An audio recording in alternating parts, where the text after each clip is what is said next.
بسم اللہ الرحمن الرحیم۔ سب تعریفیں اللہ تعالیٰ کے لیے، جس کی ربوبیت کا اظہار کائنات کے ذرے ذرے سے اس طرح عیاں ہوتا ہے کہ ہر صاحب نظر اس میں اللہ عز و جل کی ذات کا پرتو دیکھتا اور پہچانتا ہے، اور پھر اس کی قدرت کے نہ صرف گن گاتا ہے بلکہ اس کے خصوصی فضل و کرم کا طلبگار ہو کر اس کے نور وحدت کے سمندر میں چھلانگ لگا دیتا ہے۔ اور پھر اس کو اللہ تعالیٰ نے جو باطنی صلاحیتیں عطا کی ہوتی ہیں وہ ان کو بروئے کار لا کر اپنی منزل مقصود اور اللہ تعالیٰ کے بہت زیادہ قریب ہو جاتا ہے۔ پھر اللہ تعالیٰ اسے اپنی ولایت کے درجے پر فائز فرماتا ہے اور پھر وہ ولی بن جاتا ہے۔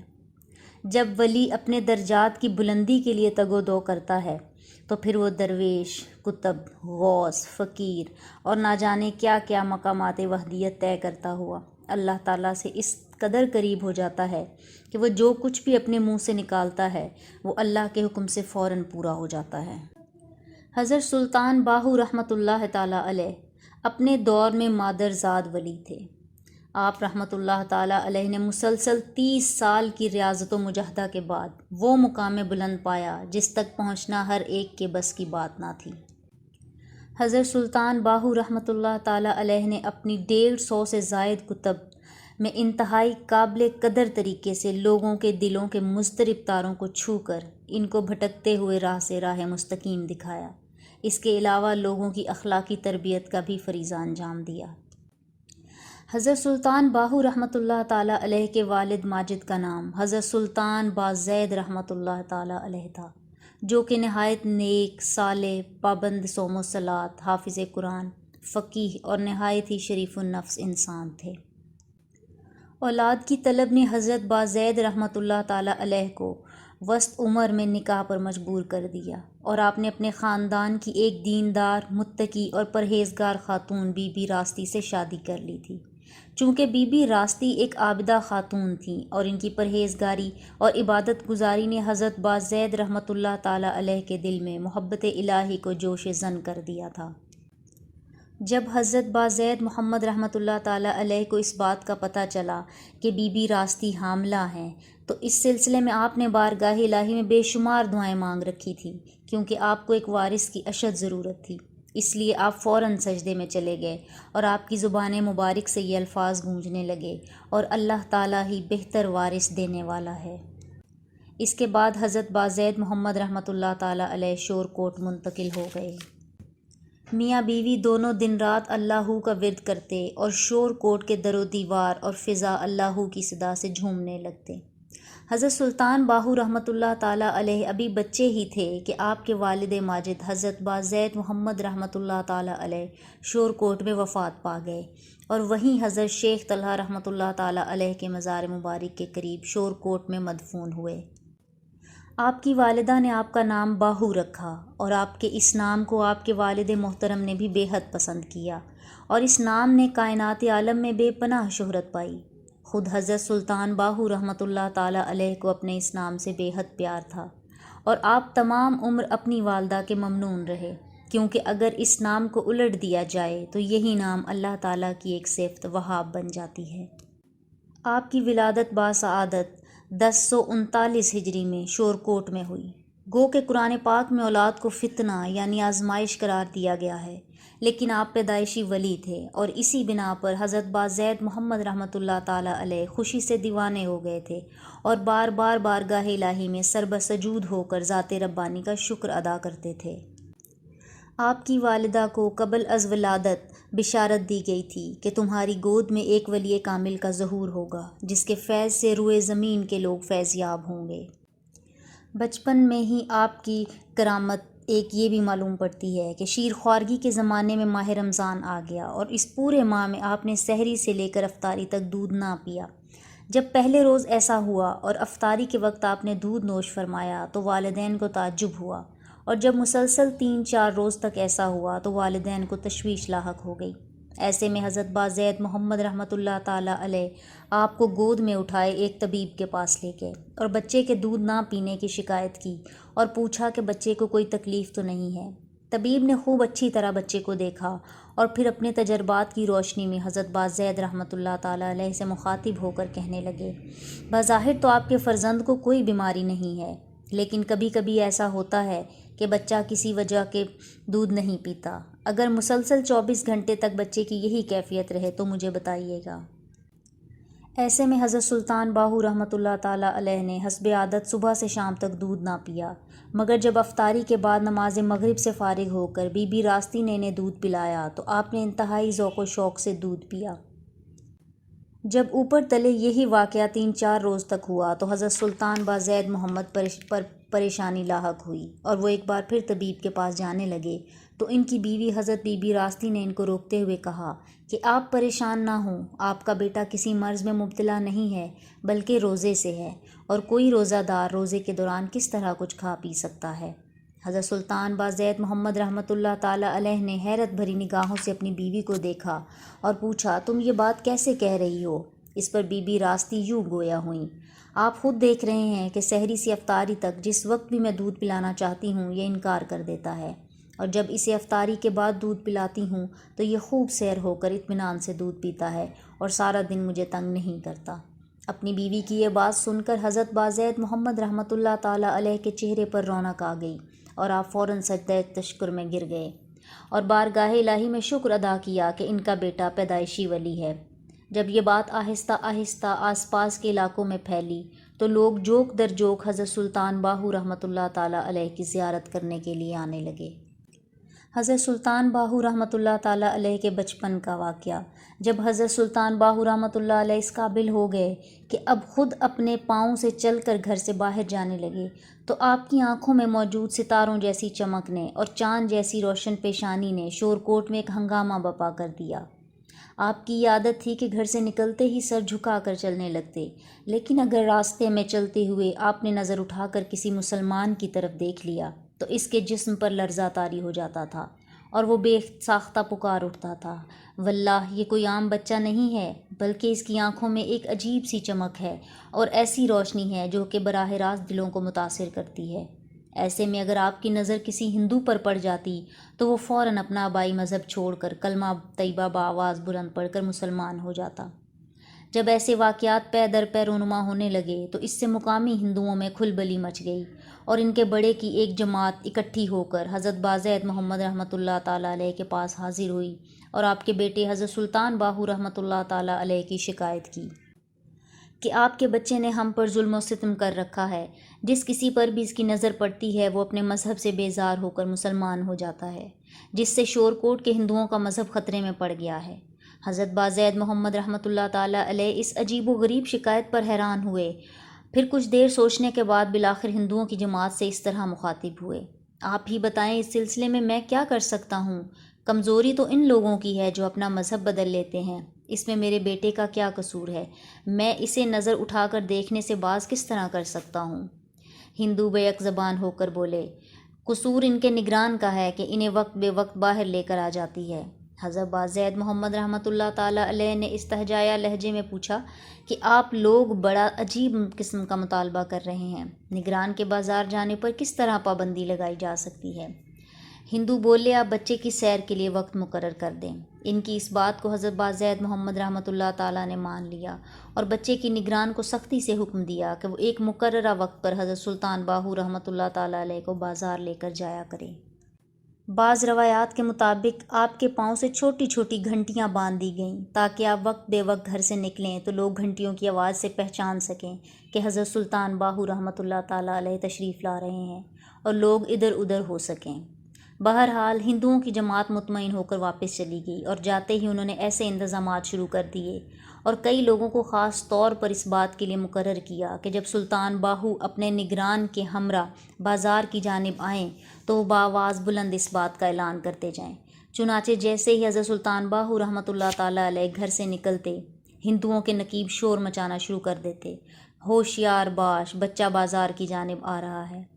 جیسے ہی یہ شور بلند ہوتا تھا تو تمام ہندو اپنی دکانوں میں گھس جاتے تھے اور دروازے بند کر لیتے تھے تاکہ وہ حضرت سلطان باہو رحمۃ اللہ تعالیٰ علیہ کی روحانیت بھری آنکھوں کی چمک اور روشنی سے بچ سکیں۔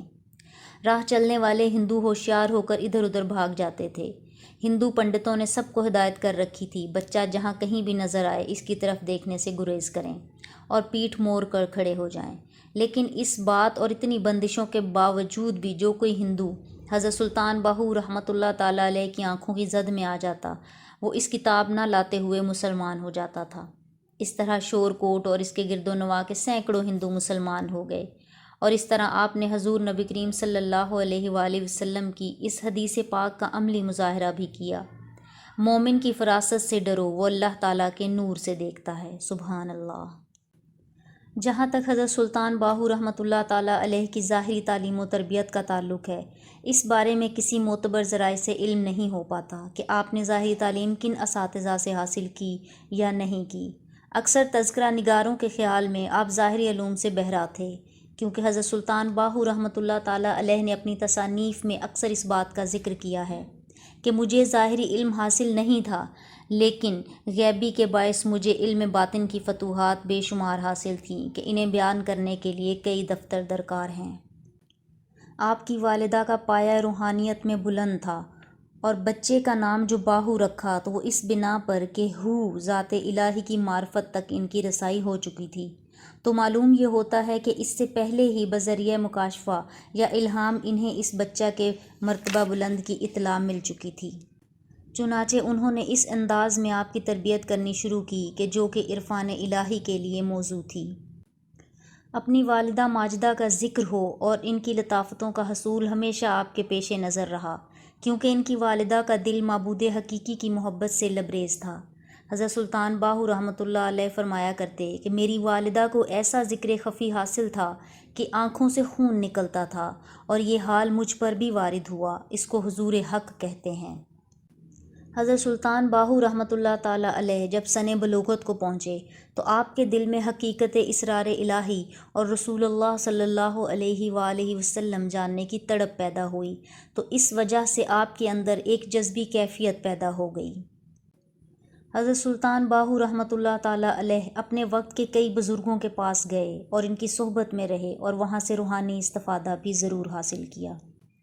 جب حضرت سلطان باہو رحمۃ اللہ تعالیٰ علیہ اس خاص مقام پر پہنچے تو آپ کو ایک عجیب قسم کی تشنگی محسوس ہوئی، اور آپ نے اس سلسلہ میں جب اپنی والدہ ماجدہ سے اس کا ذکر کیا تو انہوں نے فرمایا کہ بیٹا، پروردگار عالم نے تمہیں اپنی معرفت کے لیے پیدا کیا ہے، اس لیے تمہیں کسی مرشد کامل کے ہاتھ پر بیعت کر لینی چاہیے۔ حضرت سلطان باہو رحمۃ اللہ تعالیٰ علیہ نے فرمایا کہ مجھے معرفت الہی حاصل ہے، اور میرے مرشد کامل حضور نبی کریم صلی اللہ علیہ وآلہ وسلم ہیں۔ والدہ نے کہا کہ تمہارے لیے یہ لازم ہے کسی ظاہری مرشد کے ہاتھ پر بیعت کرو۔ حضرت سلطان باہو رحمۃ اللہ تعالیٰ علیہ نے یہ بات سن کر اپنی والدہ سے فرمایا کہ میرے لیے آپ ہی مرشد کامل ہیں، اور اس لیے میری آپ سے درخواست ہے کہ آپ مجھے بیعت کر لیں۔ والدہ ماجدہ نے یہ سن کر فرمایا کہ فرزند، میرے دامن میں جتنی دعائیں تھیں وہ سب تمہاری بھلائی مانگنے میں صرف ہو گئیں، اور میں تمہیں اپنا مرید نہیں بنا سکتی۔ یہ تمہاری شدید محبت اور سعادت مندی ہے، مگر ہمارے مذہب کے چند بنیادی اصول ہیں جنہیں کوئی بھی صحیح العقیدہ مسلمان تبدیل کرنے کے بارے میں سوچ بھی نہیں سکتا، اور تمہاری نظر میں میرا درجہ کتنا ہی بلند کیوں نہ ہو، مگر ایک عورت روحانی پیشوا کے منصب پر فائز نہیں ہو سکتی، اور تمہیں اپنی روحانیت کی تکمیل کے لیے کسی مرشد کامل کے آستانے پر حاضری دینی ہوگی۔ حضرت سلطان باہو رحمۃ اللہ تعالیٰ علیہ نے یہ سن کر پوچھا کہ پھر مرشد کامل کو میں کہاں ڈھونڈوں؟ والدہ ماجدہ نے یہ سن کر فرمایا کہ روئے زمین پر ان کو تلاش کرو، اور پھر اشارہ مشرق کی جانب کیا۔ آپ نے اپنی بیوی کو والدہ ماجدہ کے پاس چھوڑا اور خود مشرق کی جانب روانہ ہو گئے۔ مرشد کی جستجو میں روانہ ہونے سے پہلے حضرت سلطان باہو رحمۃ اللہ تعالیٰ علیہ 3 شادیاں کر چکے تھے، اور ظاہری طور پر یہ سنت کی تکمیل تھی۔ آپ کو والد محترم کی جانب سے ورثے میں ایک گاؤں اور 50,000 بھیگے زمین ملی تھی، اس لیے آپ نہایت آسودہ حال زندگی بسر کر رہے تھے۔ تلاش مرشد میں سرگردہ رہتے ہوئے آپ پہلے ملتان تشریف لے گئے، اور ایک روز خانقاہ حضرت شیخ بہاؤالدین ذکریہ ملتانی رحمۃ اللہ تعالیٰ علیہ کے مزار پر حاضر ہوئے۔ بوقت نماز ظہر آپ نے وہاں وضو کیا اور نماز کی ادائیگی کے لیے کھڑے ہوئے تو آپ کو محسوس ہوا کہ آپ کی پشت کی جانب کوئی موجود ہے۔ حضرت سلطان باہو رحمۃ اللہ تعالیٰ علیہ نے پلٹ کر دیکھا تو ایک نہایت حسین اور خوبصورت ہندو عورت اپنے دونوں ہاتھوں کو جوڑے کھڑی ہے۔ آپ نے جب اس طرح عورت کو بے پردہ دیکھا تو فوراً آنکھیں نیچی کر لیں اور اس نامحرم عورت سے پوچھا کہ تم کون ہو اور یہاں کیوں آئی ہو؟ اس ہندو عورت نے جواب دیا کہ آپ کے پیچھے پیچھے چلتے ہوئے میرے پاؤں میں آبلے پڑ گئے ہیں۔ حضرت سلطان باہو رحمۃ اللہ علیہ نے نظریں جھکائے رکھیں۔ اس سے پوچھا، خاتون آخر تمہیں میرا تعاقب کرنے کی کیا ضرورت پیش آئی؟ اس ہندو دوشیزہ نے جواب دیا کہ میں ملتان کے بڑے ساہوکار کی بیٹی ہوں اور بہت دنوں سے میرے دل میں ایک عجیب سی خلش موجود تھی۔ مجھے اپنے ہم مذہبوں کی پوجا کا یہ انداز پسند نہیں تھا کہ انسان ہوتے ہوئے پتھر کے مجسموں کے آگے سر جھکاؤں۔ حضرت سلطان باہو رحمۃ اللہ علیہ نے پوچھا، تمہاری ذہنی خلش اور تڑپ اپنی جگہ پر، مگر تم مجھ سے کیا چاہتی ہو؟ اس ہندو عورت نے ہاتھ جوڑتے ہوئے کہا کہ میں نے آپ کو جب دیکھا، آپ کو مزار مبارک میں داخل ہوتے ہوئے دیکھا، پھر آپ باہر تشریف لائے تو میں آپ کا چہرہ مبارک دیکھتے ہی مسلمان ہو گئی۔ آپ مجھے اپنی لونڈی بنا لیں اور مجھے اپنے قدموں میں جگہ دے دیں۔ ہندو دوشیزہ کا بیان سن کر حضرت سلطان باہو رحمۃ اللہ تعالیٰ علیہ کو شدید حیرت کا جھٹکا لگا اور آپ نے کچھ دیر مراقبہ کیا۔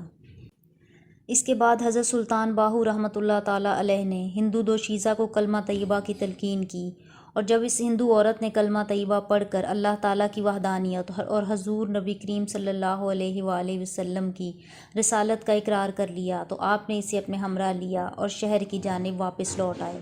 اس کے بعد حضرت سلطان باہو رحمۃ اللہ تعالیٰ علیہ نے شہر کے معززین کی موجودگی میں اس سے نکاح کر لیا اور پھر اپنے آبائی وطن شورکوٹ واپس لوٹ آئے۔ واپس لوٹنے پر حضرت سلطان باہو رحمۃ اللہ تعالیٰ علیہ کو اپنی والدہ ماجدہ کی تلخ گفتگو کا سامنا کرنا پڑا۔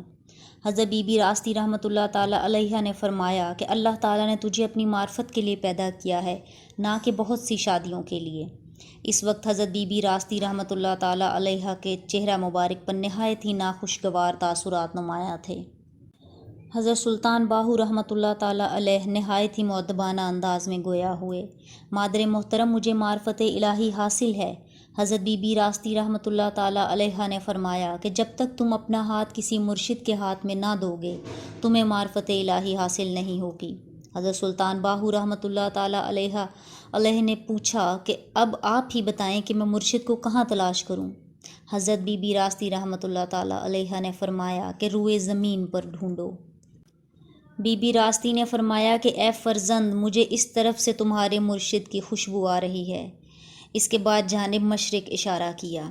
بالآخر یہ ارشاد سن کر حضرت سلطان باہو رحمۃ اللہ تعالیٰ علیہ اپنی والدہ کی دعاؤں کے زیر اثر مشرق کی جانب روانہ ہو گئے۔ حضرت سلطان باہو رحمۃ اللہ تعالیٰ علیہ اپنی والدہ ماجدہ کے ارشاد کے مطابق جانب مشرق مرشد کامل کی تلاش میں نکل کھڑے ہوئے اور دریائے راوی کے کنارے پر جا پہنچے۔ یہاں پر ایک صاحب نسبت بزرگ کا بہت چرچا تھا، جن کا نام شاہ حبیب اللہ قادری رحمۃ اللہ تعالیٰ علیہ تھا۔ حضرت شاہ حبیب اللہ قادری ایک گاؤں بغداد میں رہتے تھے۔ حضرت سلطان باہو رحمۃ اللہ تعالیٰ علیہ نے مقامی باشندوں سے اس گاؤں کا پتہ معلوم کیا اور ان کی خدمت میں حاضر ہو گئے۔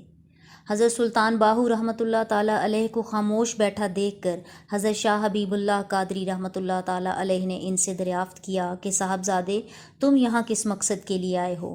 حضرت سلطان باہو رحمۃ اللہ تعالیٰ علیہ نے فرمایا، تلاش حق کے لیے گھر سے نکلا ہوں اور حضرت کے کمالات کا شہرہ سنا تو حاضر ہو گیا۔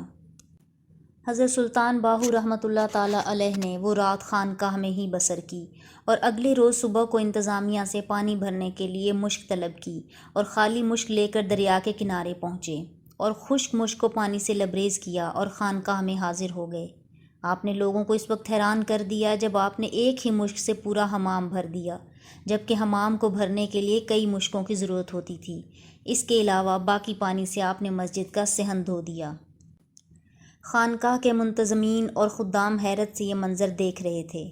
اسی دوران ایک خادم نے فوراً ہی حضرت شاہ حبیب اللہ قادری رحمۃ اللہ تعالیٰ علیہ کی خدمت میں حاضر ہو کر یہ حیرت انگیز واقعہ سنایا، جس پر حضرت شاہ حبیب اللہ قادری رحمۃ اللہ تعالیٰ علیہ نے حضرت سلطان باہو رحمۃ اللہ تعالیٰ علیہ کو اپنے حضور طلب کیا۔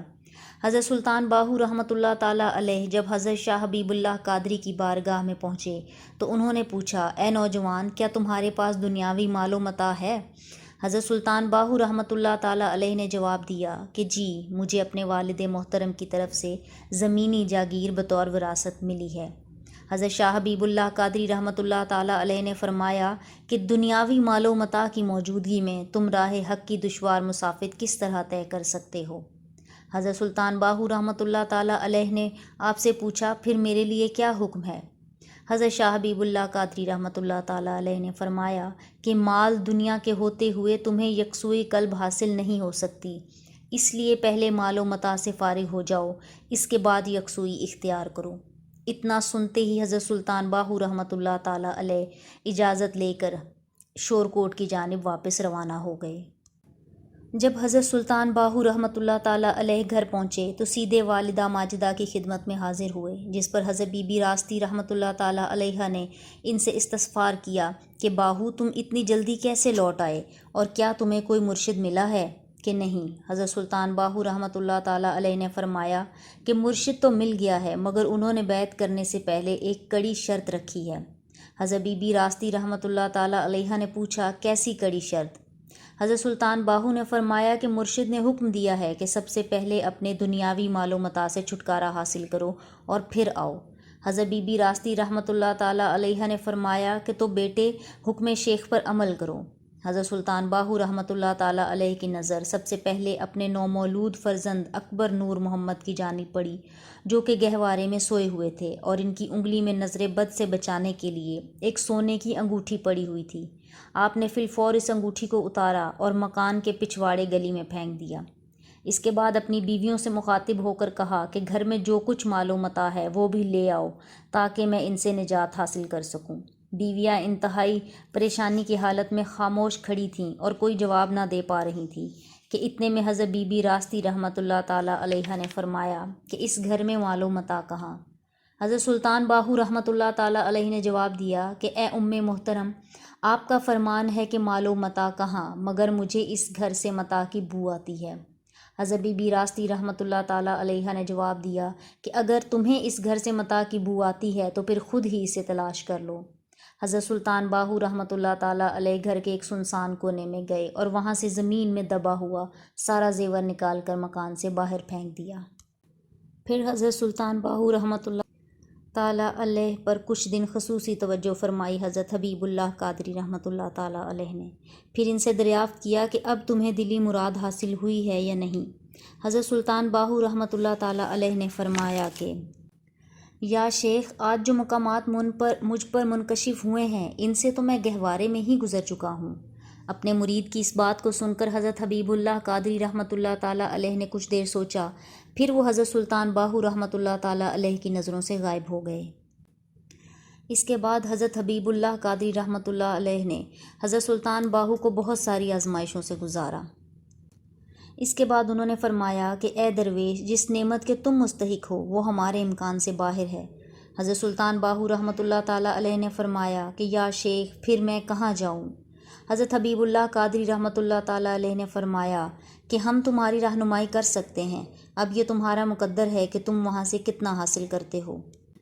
حضرت حبیب اللہ قادری رحمۃ اللہ تعالیٰ علیہ نے فرمایا کہ دہلی میں میرے مرشد پاک حضرت سید عبد الرحمن قادری رحمۃ اللہ تعالیٰ علیہ رہتے ہیں، وہ وہاں شاہی منصبدار ہیں، تم ان کی خدمت میں جاؤ، تمہیں وہاں سے تمہارا نصیبہ مل جائے گا۔ گڑھ بغداد ایک بستی تھی جو کہ دریائے راوی کے کنارے مشرق جانب دریا سے 6 کوس واقع تھی۔ کسی زمانے میں یہ بستی وہاں موجود تھی جس کا آج کے پنجاب کے کسی نقشے میں اور جغرافیہ میں کوئی ذکر نہیں ملتا۔ یہ گاؤں اس وقت علم و عرفان کا مرکز تھا اور اس کی وجہ سے سرزمین پنجاب میں حضرت حبیب اللہ قادری رحمۃ اللہ تعالیٰ علیہ کی روحانیت کا ڈنکا بج رہا تھا۔ اس گڑھ بغداد کے بارے میں حضرت سلطان باہو رحمۃ اللہ تعالیٰ علیہ اپنی ابیات میں اس کا ذکر کرتے ہیں کہ بغداد شہر دی کی نشانی، جتھے اچیاں کمیاں چیلاں ہو، تن من میرا پرزے پرزے جویں درزی دیاں لیراں ہو، انہاں لیراں دی گل کفنی پا کے رلساں سنگ فقیراں ہو، گڑھ بغداد دے ٹکرے منگساں باہو کرساں میراں میراں ہو۔ یہی وجہ ہے کہ آپ ایک جگہ مقیم ہو کر نہیں رہے، سیر و سفر میں طالبان حق کی تربیت فرماتے رہے۔ مرشد پاک کی یہ بات سن کر حضرت سلطان باہو رحمۃ اللہ تعالیٰ علیہ نے حضرت حبیب اللہ قادری رحمۃ اللہ تعالیٰ علیہ سے اجازت لی اور ایک شخص حضرت سلطان حمید رحمۃ اللہ تعالیٰ علیہ بھکر والے کے ہمراہ دہلی تشریف لے گئے، اور یہی سلطان حمید رحمۃ اللہ تعالیٰ علیہ بعد میں آپ کے خلیفہ مجاز بھی ہوئے۔ جب حضرت سلطان باہو رحمۃ اللہ تعالیٰ علیہ دہلی کے قریب پہنچے تو وہاں حضرت سید عبد الرحمن قادری رحمۃ اللہ تعالیٰ علیہ کی مجلس درس آراستہ تھی۔ مریدین، خدام اور عقیدت مند صفے باندھے دست بستہ بیٹھے تھے۔ شیخ اپنی زبان سے اسرار و معانی کی بارش برسا رہے تھے اور حاضرین کیف و سرور میں ڈوبے ہوئے اپنا سر دھن رہے تھے۔ حضرت سلطان باہو رحمۃ اللہ تعالیٰ علیہ نے حضرت سید عبد الرحمن قادری رحمۃ اللہ تعالیٰ علیہ کی خدمت میں سلام پیش کیا تو حضرت سید عبد الرحمن قادری رحمۃ اللہ تعالیٰ علیہ نے اس کا جواب دیا اور پھر آپ کا بازو پکڑ کر آپ کو خلوت میں لے گئے اور آپ پر خصوصی توجہ فرمائی۔ حضرت سلطان باہو رحمۃ اللہ تعالیٰ علیہ نے ایک قدم میں اور ایک ہی دم میں اپنا ازلی نصیبہ پا لیا جو کہ آپ کے لیے لوح محفوظ میں تحریر تھا۔ آپ کو آپ کا روحانی آموختہ چند لمحوں میں مل گیا اور پھر حضرت سید عبد الرحمن قادری رحمۃ اللہ تعالیٰ علیہ نے آپ کو اسی وقت خانقاہ سے رخصت کر دیا۔ اسی طرح حضرت سلطان باہو رحمۃ اللہ تعالیٰ علیہ مرشد کامل کی تلاش میں تقریباً 30 سال تک سرگرداں رہے اور بالآخر اپنے مقصد میں کامیاب ہو گئے۔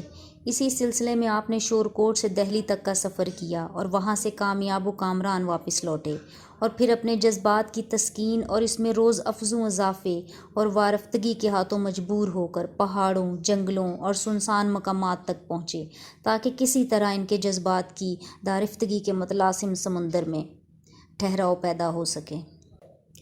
آپ نے اس وقت کے بادشاہ اورنگزیب سے بھی ملاقات فرمائی۔ حضرت سلطان باہو رحمۃ اللہ تعالیٰ علیہ نے اورنگزیب عالمگیر پر بھی خاص توجہ فرمائی اور اسے بھی فیض خاص سے سرفراز فرمایا اور بعد ازاں وہاں سے چلنے کا ارادہ کیا تو اورنگزیب عالمگیر نے اپنے لیے اس ملاقات کی یادگار کے لیے التجا کی تو آپ نے وہیں کھڑے کھڑے کتاب اورنگزیب شاہی تالیف فرمائی۔ اسے شاہی محرروں نے اسی وقت لکھ لیا اور اس ارشاد نامے کو بطور یادگار رکھا۔ حضرت سلطان باہو رحمۃ اللہ تعالیٰ علیہ نے اپنی حیات مبارکہ کا بیشتر وقت سیر و سیاحت میں گزارا اور اس سیاحت گردی کے دوران آپ نے لاتعداد مشاہدات کے ذریعے اسرار الہی کے اعلیٰ مراتب و مناصب طے کیے اور متبادلاً بہت سے لوگوں کو اپنی باطنی نعمتوں سے بھی سرفراز فرمایا۔ آپ پر اکثر عالم استغراق قائم رہتا اور اس عالم پر آپ اکثر کسی نہ کسی درویش کے ہمراہ کسی سفر پر نکل جاتے اور جنگلوں اور بیابانوں میں عالم استغراق میں وقت گزارتے تھے۔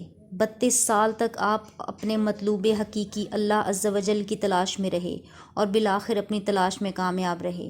آپ شرع کے شروع ہی سے پابند تھے۔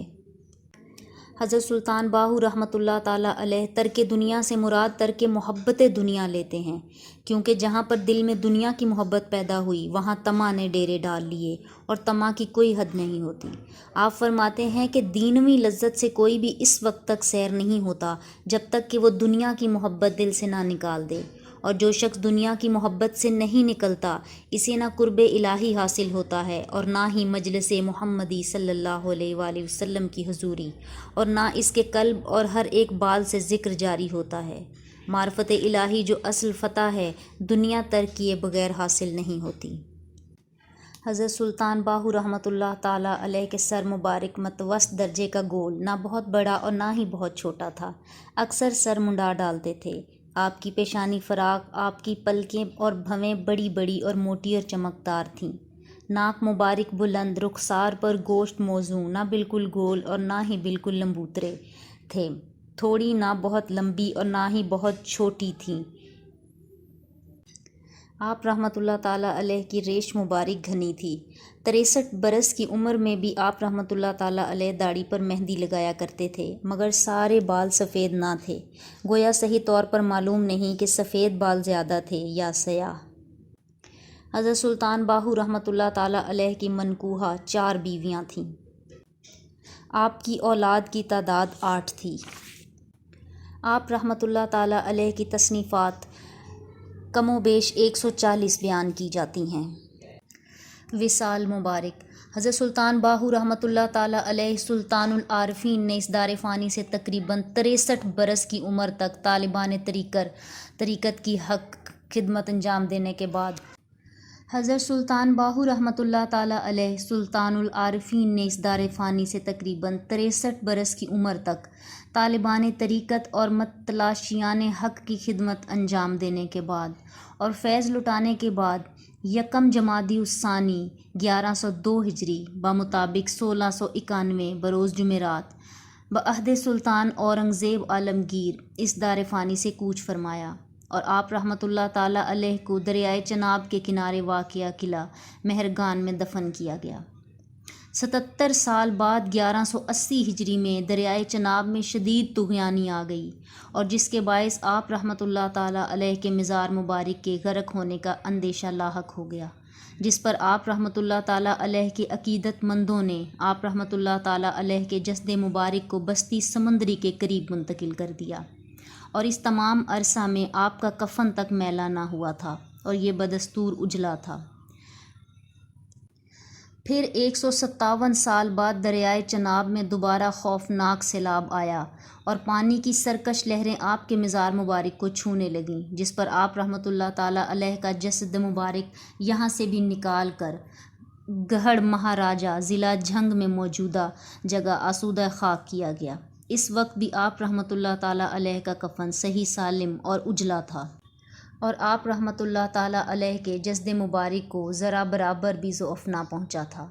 آپ رحمۃ اللہ تعالیٰ علیہ کا مزار مبارک اب بھی خواص و عام مرجع خلائق ہے اور آپ رحمۃ اللہ تعالیٰ علیہ کا فرمان ہے کہ نام فقیراں تنہا دباہو قبر جناں دی جیوے ہو۔ حضرت سلطان باہو رحمۃ اللہ تعالیٰ علیہ کے بہت سارے اقوال و ارشادات موجود ہیں۔ آپ فرماتے ہیں جو لوگ راگ سنتے ہیں ان کے دل مردہ اور نفس زندہ ہوتا ہے۔ ایک جگہ آپ فرماتے ہیں اللہ کی مخلوق کا حق سخاوت سے ادا کرو۔ حضرت سلطان باہو رحمۃ اللہ تعالیٰ علیہ فرماتے ہیں جو مرشد باطنی قوت نہ رکھے وہ مریدوں کی رہبری نہ کرے۔ ایک اور جگہ آپ فرماتے ہیں کہ اللہ کی مخلوق کا حق سخاوت سے ادا کرو۔ حضرت سلطان باہو رحمۃ اللہ تعالیٰ فرماتے ہیں نفس دانی چیست کا فرود وجود دوست دارو نفس را کافر یہود۔ معلوم ہے کہ نفس کیا چیز ہے، تیرے وجود میں یہ کافر گھسا ہوا ہے۔ نفس کو کافر اور یہود دوست رکھتے ہیں، پس نفس سے خبردار رہنا چاہیے مبادا اس کی مصیبت میں گرفتار ہو جائے۔ پس نفس ایک بری بلا ہے اور حرص و ہوا اس کو لازم ہے کہ جب تک حرص و ہوس موجود ہے خدا تعالیٰ سے واصل ہونا ناممکن ہے، اس لیے اسے مطلق چھوڑ دینا چاہیے ورنہ دام دنیا میں پھنسا دے گا۔ جتھے ہو کرے روشنائی چھوڑ اندھارا دیندا دوہیں جہان غلام تھیندے باہو جیڑا ہو صحیح کریندہ۔ جہاں پر ہو کی روشنی ہو جائے وہاں سے تاریکی کا اندھیارا چھٹ جاتا ہے، اور اے باہو جو ذکر ہو کو درست کر لیتا ہے اس کے دونوں جہاں غلام ہو جاتے ہیں۔